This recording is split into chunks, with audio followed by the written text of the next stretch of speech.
Assalamualaikum warahmatullahi wabarakatuh. Selamat pagi, salam sejahtera untuk kita semua. Salam, Om Swastiastu, Namo Buddhaya, salam kebajikan. Banyak janji yang dilupakan demi sebuah keuntungan. Salam sapa saya ucapkan, apa kabar hadirin sekalian? Pendidikan bukan hanya tentang persoalan ke sekolah lalu mencatat ijazah, tetapi tentang memperluas wawasan serta memperoleh ilmu tentang kehidupan. Perkenalkan, saya Tri Septiana Anandasari dari Program Studi Manajemen Fakultas Ekonomi dan Bisnis Universitas Bengkulu. Dalam kesempatan kali ini, saya akan mempresentasikan salah satu artikel yang berjudul Pengaruh Investasi Terhadap Pertumbuhan Ekonomi. Namun sebelumnya saya ucapkan terima kasih kepada Bapak Nun Manza selaku dosen pengampu pada mata kuliah ini. Adapun yang akan saya bahas kali ini yaitu mengenai abstrak, pendahuluan, metode penelitian, hasil dan pembahasan, serta kesimpulan. Materi pertama yaitu mengenai abstrak. Peningkatan investasi diyakini memiliki kontribusi sebagai pembangkit terhadap bergeraknya pembangunan ekonomi. Sebagian ahli memandang pembentukan investasi merupakan faktor yang penting yang memainkan peran strategis pada kasus ini, karena investasi merupakan fungsi dari pertumbuhan ekonomi. Namun di lain pihak, semakin besar investasi suatu negara, akan semakin besar pula tingkat pertumbuhan ekonomi yang bisa dicapai. Dengan demikian, pertumbuhan merupakan fungsi daripada investasi. Selanjutnya mengenai pendahuluan. Nah, pembangunan nasional yang saat ini tengah dijalankan oleh pemerintah, khususnya pada bidang pembangunan ekonomi, telah berhasil menciptakan banyak kemajuan dalam upaya peningkatan kesejahteraan masyarakat. Hal itu disebabkan karena adanya laju pertumbuhan ekonomi, perubahan struktur ekonomi, peran sektor industri yang meningkat, serta nilai investasi yang cukup signifikan. Dewasa ini, banyak sekali negara-negara yang melakukan kebijakan yang bertujuan untuk dapat meningkatkan investasi, baik itu investasi domestik maupun modal asing. Hal ini dilakukan pemerintah sebab kegiatan investasi akan mendorong kegiatan ekonomi suatu negara. Hullman menyatakan bahwa proyek investasi merupakan suatu rencana untuk dapat menginvestasikan sumber-sumber daya, baik itu ke dalam proyek yang besar maupun proyek yang kecil untuk memperoleh manfaat di masa yang akan mendatang.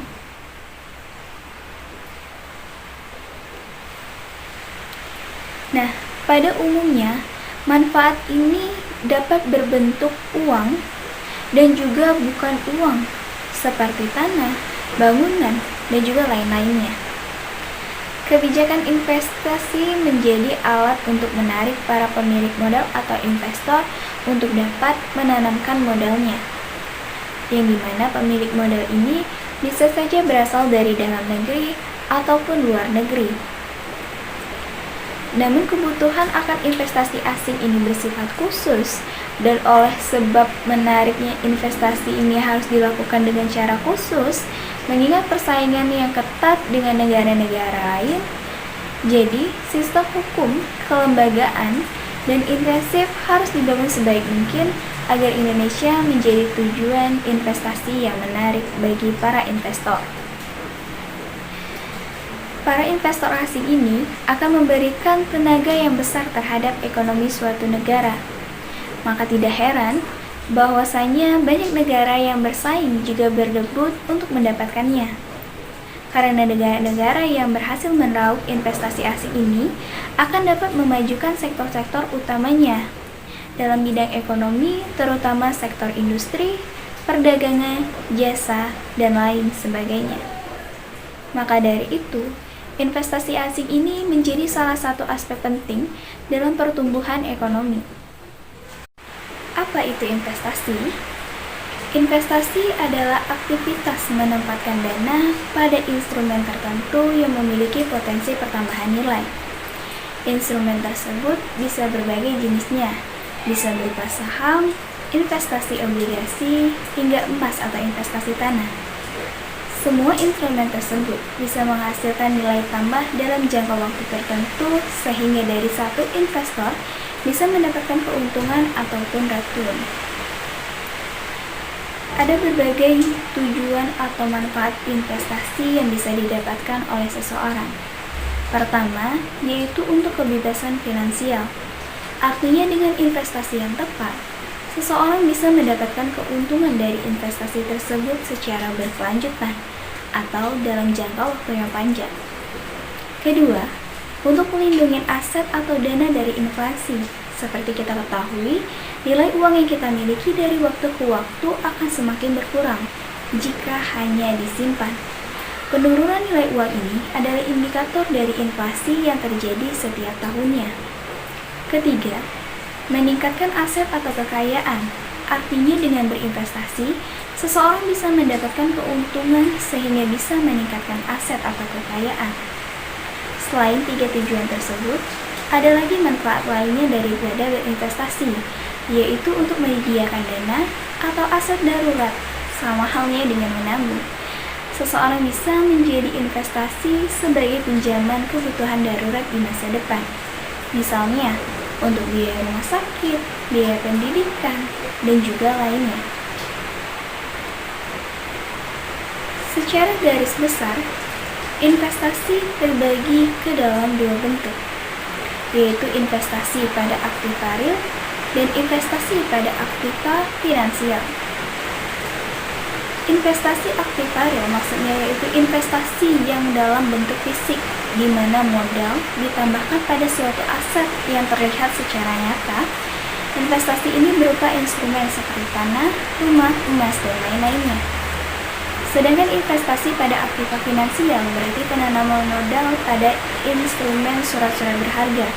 Dalam hal ini termasuk saham, deposito, obligasi, dan juga lainnya. Selanjutnya, faktor-faktor yang mempengaruhi lajunya investasi selain resiko. Terdapat beberapa faktor yang bisa mempengaruhi investasi. Memahami faktor-faktor yang mempengaruhi investasi tersebut dapat membantu kita untuk mengantisipasi resiko ketika berinvestasi. Nah, berikut merupakan faktor-faktor yang mempengaruhi ketika kita berinvestasi. Yang pertama, resiko inflasi. Hal ini terjadi karena nilai investasi yang tidak sebanding nilai dengan kenaikan harga, sehingga nilai investasi tidak naik malah cenderung turun dari waktu ke waktu. 2. Resiko pasar terjadi akibat dinamika naik turunnya nilai sebuah aset investasi. Nilai aset pada sebuah instrumen investasi bisa naik atau turun karena berbagai faktor, seperti resesi, krisis politik, dan lain sebagainya. Ketiga, resiko nilai tukar mata uang asing. Hal ini diakibatkan karena perubahan kurs valuta asing di pasaran berkaitan dengan fluktuasi nilai tukar rupiah terhadap mata uang lain seperti dolar Amerika. Dinamika falas ini biasanya turut mempengaruhi dinamika nilai aset investasi. Selanjutnya, resiko suku bunga terjadi karena dinamika harga atau bunga pinjaman. Suku bunga yang meningkat biasanya memberikan efek buruk bagi beberapa instrumen investasi karena keuntungan investor akan semakin kecil. Selanjutnya, resiko likuiditas. Penyebabnya adalah karena sifat investasi yang sulit dikonversi dari aset menjadi uang tunai, misalnya pada investasi properti. Resiko likuiditas menghantui karena ada kalanya sebuah properti sulit untuk dijual karena berbagai faktornya. Metode penelitian. Untuk memperoleh informasi yang penulis butuhkan, penulis melakukan penelusuran beberapa literatur yang berhubungan dengan peran investasi dalam pembangunan ekonomi. Tulisan ini bersifat deskriptif analisis yang memberikan gambaran faktor yang menjadi pertimbangan pengusaha dalam melakukan investasi. Penelitian yang digunakan adalah metode penelitian hukum normatif. Pendekatan penelitian hukum normatif yaitu dengan mengkaji peraturan-peraturan yang berkaitan dengan artikel ini, yaitu Peraturan Perundang-undangan Nomor 25 Tahun 2007 tentang investasi mengenai revolusi industri dalam perspektif hukum persaingan usaha. Hasil dan pembahasan poin pertama. Setiap kegiatan penanaman modal akan selalu berkaitan dengan kemungkinan terjadinya resiko yang dapat mengakibatkan berkurangnya atau bahkan hilangnya nilai modal. Oleh karena itu, sebelum melakukan kegiatan penanaman modal atau investasi, perlu diperhatikan faktor-faktor tertentu, sehingga di samping diharapkan dapat menghasilkan keuntungan yang optimal, juga dapat meminimalkan kerugian. Apabila seseorang pengusaha, baik itu pengusaha asing maupun pengusaha dalam negeri, akan menanamkan modalnya, maka bukan hukum atau perundang-undangan yang pertama kali dilihatnya, melainkan banyak faktor yang harus dipelajari terlebih dahulu untuk dapat menentukan sikap dalam penanaman modal tersebut. Ada beberapa faktor yang menjadi pertimbangan sebelum melakukan kegiatan investasi, yaitu antara lain seperti analisis resiko, jalur birokrasi, transparansi dan kepastian hukum, jaminan investasi, ketenaga kerjaan, serta keberadaan sumber daya alam. Selanjutnya, poin kedua. Investasi itu dilakukan di pasar modal. Pasar modal ini hampir sama dengan pasar lainnya, di mana suatu tempat yang mempertemukan antara penjual dan juga pembeli. Tetapi ada hal yang membedakan pasar ini dengan pasar lainnya, yaitu terdapat pada objek yang diperjualbelikan.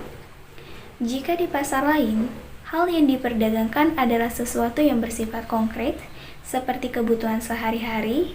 Nah, di pasar modal ini, hal yang diperjualbelikan adalah modal dan dana dalam bentuk efek atau surat berharga. Pertumbuhan ekonomi yang semakin tinggi dan proses yang berkelanjutan merupakan kondisi utama bagi kelangsungan pembangunan ekonomi. Untuk mencapai pertumbuhan ekonomi tersebut, sangat dibutuhkan sumber pembiayaan guna mendorong dunia usaha. Salah satunya melalui realisasi investasi. Pertumbuhan ekonomi yang tinggi akan mempengaruhi investasi, khususnya penanaman modal asing, karena pertumbuhan ekonomi menjadi salah satu indikator makroekonomi yang menjadi dasar penilaian daripada investor. Investasi penanaman modal asing, jika dikelola dengan baik, maka akan mendapatkan kontribusi yang positif. Pesatnya aliran modal yang merupakan kesempatan baik guna memperoleh pembiayaan pembangunan ekonomi yang berkelanjutan. Dalam teori ekonomi pembangunan diketahui bahwa tingkat pertumbuhan ekonomi dan investasi menjadi hubungan timbal balik yang memiliki sisi positif. Hubungan timbal balik tersebut terjadi oleh karena satu pihak. Semakin tinggi pertumbuhan ekonomi suatu negara, semakin besar pula bagian dari pendapatan yang dapat ditabung, sehingga investasi yang tercipta akan semakin besar pula. Dalam kasus ini, investasi merupakan fungsi dari pertumbuhan ekonomi. Di pihak lain, semakin besar investasi suatu negara, akan semakin besar pula tingkat pertumbuhan ekonomi yang bisa dicapai. Selanjutnya, kesimpulan. Yang pertama, Indonesia yang mengalami ketidakstabilan sosial, politik, dan ekonomi menjadi sumber penghalang pertumbuhan ekonomi, baik itu di bidang investasi maupun lainnya.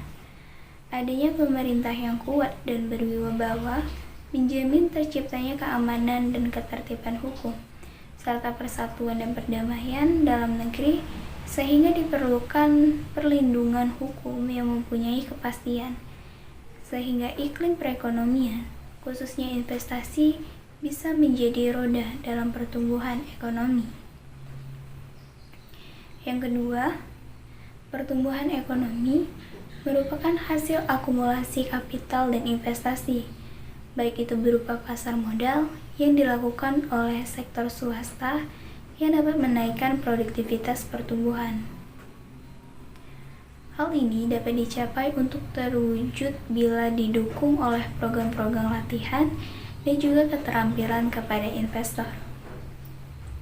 Demikian presentasi ini, semoga apa yang saya sampaikan dapat bermanfaat untuk teman-teman sekalian, dan juga jika terdapat kesalahan, saya mohon maaf. Semoga kita dapat berjumpa dan juga bertemu di lain kesempatan. Tetapi sebelum itu, jangan lupa untuk like, comment, and subscribe, serta share ilmu ini untuk memperluas wawasan teman-teman sekalian. Terima kasih. Assalamualaikum warahmatullahi wabarakatuh.